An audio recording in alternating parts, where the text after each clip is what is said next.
অবস্থানে আছেন, এই অবস্থানে পৌঁছাটা অনেকের কাছে স্বপ্ন। তারা প্রতিনিয়ত সংগ্রাম আর স্ট্রাগল করে যাচ্ছে আপনার অবস্থানে পৌঁছতে, আর আপনি এটা নিয়ে সন্তুষ্ট না। শেখ সাদির নাম শুনেছেন? বালাগাল উলা কাশাফাত দুজা, এই কবিতাটার রচয়িতা ইরানের বিখ্যাত এক কবি। উনি একবার আর্থিক সমস্যার মধ্যে দিয়ে সময় কাটাচ্ছেন, টাকা নাই, পয়সা নাই, পায়ে দেওয়ার মতো জুতা নাই। উনি খুব দুঃখ পেলেন, হায় রে, আমি ইরানের এত বড় কবি, আমার পায়ে দেওয়ার মতো জুতা নাই। দুঃখ ভরা মন নিয়ে রাস্তায় হাঁটতে বেরোলেন। হাঁটতে হাঁটতে হঠাৎ দেখলেন একটা লোক শুয়ে শুয়ে কাঁদছে, ওই লোকটার দুইটা পাই নাই, পাই নাই। উনি সেজদায় পড়ে গেলেন, আল্লাহর কাছে ক্ষমা চাইলেন, আল্লাহ অনেক দিয়েছো, শুকর আলহামদুলিল্লাহ। এজন্য যেই পরিস্থিতিতেই থাকি না কেন আমরা কি পড়বো? জোরে বলেন, কি পড়বো? এজন্য আল কানাতু মিনাল ইসলাম, অল্পে তুষ্ট থাকার নাম হলো ইসলাম। সম্পদ লাগবে কিন্তু সম্পদের পাহাড় লাগবে না, ঠিক কি না? অল্প খান, অল্প পড়েন, অল্প জামান, অল্পের ভেতরে বরকত ঢুকাইয়া দিছে কে? দেখবেন যাদের সম্পদ অল্প তারা সুখী বেশি। জরিপে এটা দেখা গিয়েছে, অনেক সার্ভেতে এটা এসেছে, যারা সম্পদশালী এরা দুঃখী বেশি, এদের দুঃখ বেশি, টেনশন বেশি। খুব স্বাভাবিক, টাকা যার বেশি রোগ তার বেশি, টাকা যার বেশি টেনশন তার বেশি, টাকা যার বেশি ঘরে শান্তি তার কম। আছে না নাই?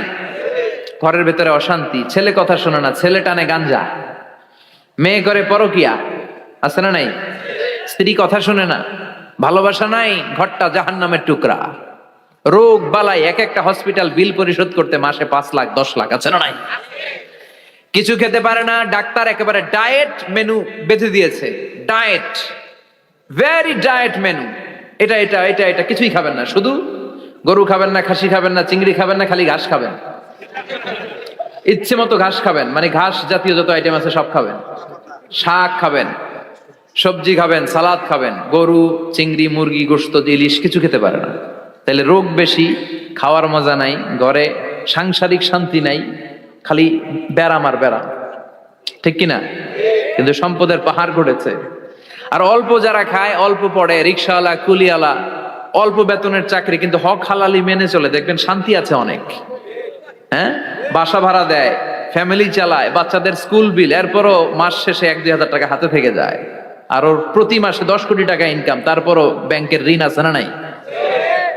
সুখ কারে বলে? কিভাবে আপনি সুখকে ডিফাইন করবেন? সুখ তো টাকায় কিনা যায় না, শান্তি টাকা দিয়ে হয় না, শান্তি দেওয়ার মালিক কে? শান্তি আছে অল্প খেয়ে শুকর করার মধ্যে, শান্তি আছে আলহামদুলিল্লাহর মধ্যে। চিল্লায় বলেন ঠিক কিনা? এজন্য অল্প খাবো, অল্প পড়বো, অল্প জামাবো, অল্পের ভেতরে বরকত দিয়েছে কে? দেখেন, ধনী ভাইরা খেতে পারে না, কিন্তু রিক্সাওয়ালার কি সমস্যা হয়? রিক্সাওয়ালারা সব খেতে পারে। কুলিওয়ালা, দিন মজুর, এরা একেবারে স্লিম সুঠাম দেহি, মেদহীন পেট, পেটে কোনো মেদ নাই, ভুড়ি নাই। আর কুটিপতিদের মেদ আছে না নাই? এত বড় বড় পেট, ঠিক কিনা? আমাদেরও পেট আছে, তবে হালাল পেট, এটা হারাম টাকা দিয়ে এই ভুড়ি বানাই নাই আমরা। চিল্লে বলেন ঠিক কিনা? রিক্সাওয়ালা, কুলিওয়ালা নিজেও নামাজ পড়ে, বউও নামাজ পড়ে, বাচ্চাটাও নামাজ পড়ে, রিক্সা চালায় আর জিকির করে লা ইলাহা ইল্লাল্লাহ, লা ইলাহা ইল্লাল্লাহ মুহাম্মাদুর রাসূলুল্লাহ সাল্লাল্লাহু। সুখ আর শান্তি, তাদের ঘরে সুখ। ধনী কোটিপতি, ভিআইপি, সিআইপিস, এদের রাতে ঘুম নাই। 1 ঘন্টা ঘুমানোর জন্য 4টা ট্যাবলেট খাওয়া লাগে, এরকম আছে না নাই? কিন্তু ঘুমের জন্য যে ট্যাবলেট খাওয়া লাগে রিক্সাওয়ালা এটা জানেই না। ওর যেখানে রাইত ওইখানেই, ওর মাথা বিছনায় লাগতে দেরি, ওর ঘুম আসতে দেরি হয়। ওর ঘুমে নাকের ডাকের আওয়াজে ট্রাকের ইঞ্জিনও ফেল। সুবহানাল্লাহ পড়েন। এজন্য অনেক বেশি সম্পদের পাহাড় করা লাগবে, এই চিন্তা যেন আমাদের মাথায় না আসে। চিল্লায় বলেন ঠিক কিনা? এজন্য রব্বুল আলামিন বলেন, আলহাকুমুত তাকাসুর হাত্তা যুরতুমুল মাকাবির। বেশি বেশি সম্পদ উপার্জনের আকাঙ্ক্ষা তোমাদেরকে আখিরাত থেকে গাফেল বানিয়েছে। এই গাফলতি কশিন কালেও তোমাদের কমবে না যতক্ষণ না তোমরা কবরে ঢুকবা। হাত্তা যুরতুমুল মাকাবির, মাকবারাতুনের প্লুরাল মাকাবির, যতক্ষণ না কবরে না ঢুকবা, কবরস্থান তোমার আবাসস্থল না হবে, ততক্ষণ পর্যন্ত এই চাই চাই মানসিকতা কমবে। মানুষের স্বভাব হলো আরো চাই, আরো যাই করে ফকিরেরা কারা? আল্লাহ গালি দিয়ে বললেন তোরা সব ফকিরনি, তোরা কি? ইয়া আইয়ুহান নাসু আনতুমুল ফুকারাউ ইলাল্লাহ ওয়াল্লাহু হুয়াল গনিয়ুল হামিদ। সুবহানাল্লাহ পড়েন। আল্লাহ ডেকে বললেন গোলাম আনতুমুল ফুকারা ইলাল্লাহ, তোমরা সবাই ফকির, ধনী হলো একজন, তিনি কে? আল্লাহ শুধু ধনী, আর মানুষের স্বভাব হচ্ছে আরো চাই। ওর 2 তলা বিল্ডিং, আমার 3 তলা লাগবে। ওর 2টা গাড়ি আছে, আমার 3টা লাগবে। আছে না নাই? বিশ্বনবী বললেন কিয়ামতের আগ দিয়ে মানুষের মধ্যে আকাঙ্ক্ষায় প্রতিযোগিতা বেড়ে যাবে, প্রতিযোগিতামূলক টেন্ডেন্সি। কার চেয়ে কে বড় হতে পারে, কার চেয়ে কে বেশি টাকার পাহাড় বানাতে পারে। আছে না নাই?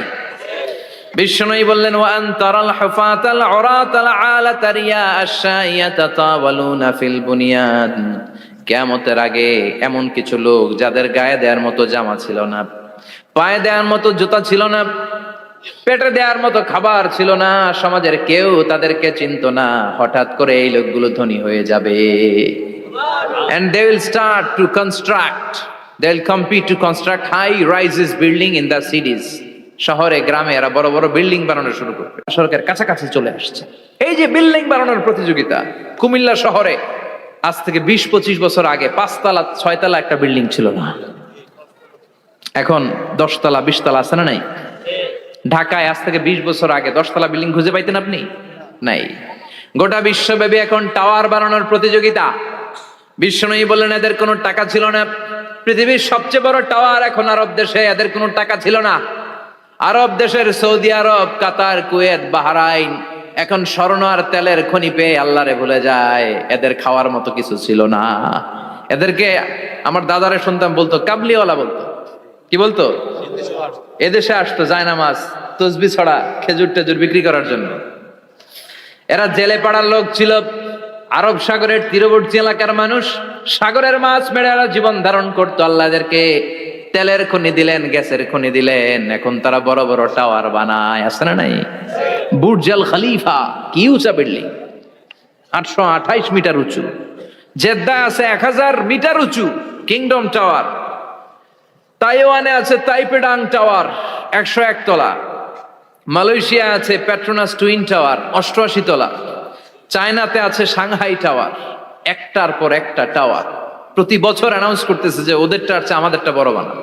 কাতার কয় ওরা বানাইলে আমরা পারবো না কেন, আমরা বানাবো আরো বড়। আছে না নাই? শাগালাত কুমুত তাকাসুর, যে আরো লাগবে, আরো বড় হতে হবে, এই টেন্ডেন্সি মানুষকে আখিরাত থেকে একেবারে গাফেল বানিয়ে দিয়েছে। চিল্লায় বলেন ঠিক কি না? টাকার পাহাড় বানাতে চায়, দরকার থাকলেও চায়, না দরকার থাকলেও চায়। বর্তমান পৃথিবীর সবচেয়ে ধনী লোকটার নাম জানেন? কি নাম? হ্যাঁ, বিল গেটস। ওর যে কত টাকা ও নিজেও জানে না। ওর পকেট থেকে যদি $100 একটা বান্ডিল পড়ে যায়, এটা তুলতে ওর যত সময় লাগবে, ও না তুলে যদি হেঁটে, যে আইডিয়া নিয়ে হাঁটতেছিল ওইটা নিয়ে হাঁটে, ওদিকে আরো বেশি ইনকাম হয়ে যাবে। এত টাকা তার, এটা তোলার সময় তো তার নাই। ওয়ারেন বাফেট নাম শুনছেন? হাজার হাজার কোটি ডলারের মালিক। Prince Walid bin Talal, Saudi ধনকুবের নাম শুনেছেন?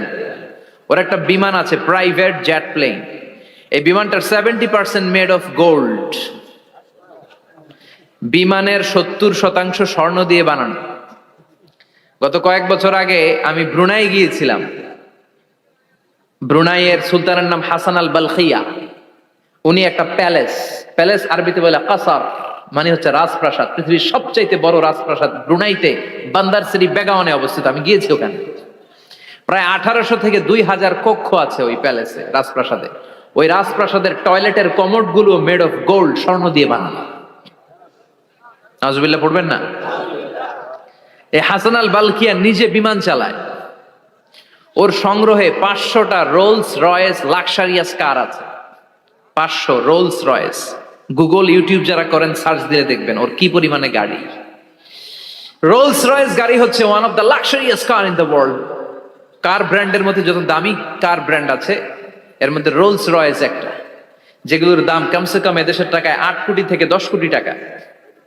আচ্ছা বলেন, এই গাড়িগুলো যারা হাই প্রোফাইলের ভিআইপিস, তারা ফ্যামিলির সবাইকেও যদি একটা করে গাড়ি দেয়, একজনের কয়টা গাড়ি দরকার? 5টা, 10টা, 20টা।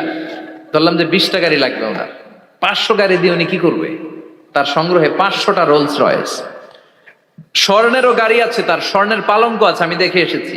পোরশে, ফারারে, লাম্বরগিনি, এই টাইপের যে ব্র্যান্ডগুলো আছে, অভাব নাই। তার মানে আছে, যার বেশি চায় তত বেশি। চিৎকার করে বলেন ঠিক কি না? এজন্য আল্লাহ বললেন, আল্লাকুমুত তাকাসুরু হাত্তা যুরতুমুল মাকাবির। দুনিয়ার লোভ তোমাদেরকে আখিরাত থেকে গাফেল বানিয়ে দিয়েছে। দুনিয়ার লোভ লালসার মধ্যে পড়ে আখিরাতকে বেমালুম তোমরা ভুলে গিয়েছো। এই গাফলতি কোনোদিন কমবে না যতদিন না তোমরা কবরে ঢুকো। ঠিক কি না? সম্পদ উপার্জনে ইসলাম বাধা দেয় না, কিন্তু সম্পদ হৃদয়ে স্থান দেয়া যাবে না। সম্পদ উপার্জন করতে হবে, খরচ করে ফেলতে হবে। বেশি সম্পদশালী হতে হলে আল্লাহর সন্তুষ্টির জন্য যাকাত দিতে হবে। কে দিতে হবে? দে যাকাত, দে যাকাত, তোর দিল খুলবে পরে, আগে খুলো খাত। দে যাকাত, দে যাকাত, তোরা দে রে যাকাত। ঠিক কি না? দিল পরে খুলবে, আগে হাত খোলেন। হাত খুললে দেখবেন দিলটারে খুলে দিয়েছে কে? সাইয়েদনা মুসা আলাইহিস সালামের জামানায় ওনার চাচাতো ভাই ছিল মিশরের সবচাইতে বড় ধনী, যাকাত দেয় নাই। তার কি করুণ পরিণতি হয়েছে কোরআনে আছে না নাই? এত সম্পদ ছিল, তার সম্পদগুলো সে সিন্ধুকে আটকে রাখতো। আর এই সিন্ধুকের চাবিগুলো আলগানোর জন্য, কাঁধে নেওয়ার জন্য 10 জন লোক লাগতো। সিন্ধুক কাঁধে নেওয়ার জন্য, সিন্ধুকের চাবির গোছা কাঁধে নেওয়ার জন্য কয়জন? তাহলে কি পরিমাণ সম্পদ ছিল? সাইয়েদনা মুসা বললেন, সম্পদের মালিক তুই হস নাই, আল্লাহ বানাইছে। কারণ বলে, ইন্নামা উতীতুহু আলা ইলমিন ইনদি, আল্লাহ আমারে সম্পদ দেয় নাই, আমি আমার মেধা খাটিয়ে সম্পদ বানিয়েছি। যাকাত আমি দিব না। মুসা বললেন, তাহলে আযাবে পড়বি। কারণ কয়, পারলে আযাব আন, পারলে আযাব আন। আল্লাহ বললেন, ফাখাসাফনা বিহি ওয়া বিদারহিল আরদ, ও মুসা নিরাপদ দূরত্বে চলে যাও, এখনই ভয়ঙ্কর ভূমিকম্প হবে, আযাব দেব। কারণ সহ কারণের সব সম্পদ আমি জমিনের ভেতরে ঢুকায়া দেব। আমি নিজে কারণের বাড়ি দেখে এসেছি। মিশরের রাজধানী কায়রো থেকে প্রায় 150 কিলো দূর একটা জেলা আছে, ফায়ুম জেলা। ওইখানে কারুনকে আল্লাহ তার সব সম্পত্তি সহ মাটিতে দাবিয়ে দিয়েছেন। দাবাতে দাবাতে হাঁটু পর্যন্ত যখন কারুন জামিনে দেবে যায়, ভাবছে উঠে যাবে। কোমর পর্যন্ত যখন মাটির মধ্যে দেবে যায়, ভাবছে উঠতে পারবে। গলা পর্যন্ত যখন দেবে যায়, হাত তুইলা কয়, আমি ঈমান আনলাম। ও মুসা, সব সম্পদ তোর আর তোর আল্লাহর, লইয়া যা, খালি আমারে বাঁচা, আমারে। সব গাদ্দারদের একই পরিণতি। ফেরাউনরেও যখন আল্লাহ লোহিত সাগরে পানি খাওয়াতে খাওয়াতে পেটটা এত বড়, হাত তুলা কয়, আনা মিনাল মুসলিমিন, আমি মুসলমান, আমি ভালো মানুষ। আল্লাহর কোরআন সাক্ষী, সে বলেছে আনা মিনাল বনি ইসরাইলরা যে আল্লাহরে মানে, আমিও তারে মানি, আমিও আল্লাহর দলের একনিষ্ঠ কর্মী। আর পানি খাইতে